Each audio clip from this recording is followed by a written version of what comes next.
There are people who speak softly into empty rooms, shaping thoughts with quiet lips.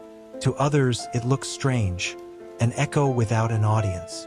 But beneath that small murmur lives a mind trying to understand itself, to soothe itself, to stay tethered to something steady when the world feels loud.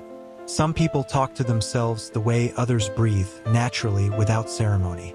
A whisper while washing dishes, a stray sentence while walking down the street, small fragments of thought escaping into the air, carrying pieces of their inner world with them.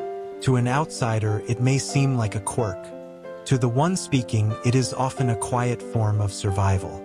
This habit rarely begins with intention. It begins with a young mind sorting chaos into something understandable. A child practicing language, replaying moments, soothing confusion by turning thoughts into sound. Over time, the voice becomes a companion, one that asks nothing, judges nothing, simply follows. As life grows heavier, that same voice becomes a place to return to.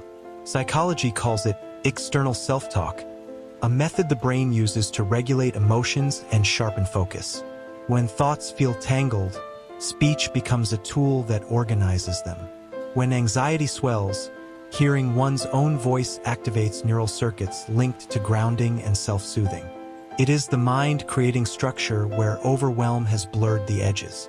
Studies show that speaking out loud increases cognitive control, allowing individuals to process memories, plan more effectively, and challenge distorted beliefs.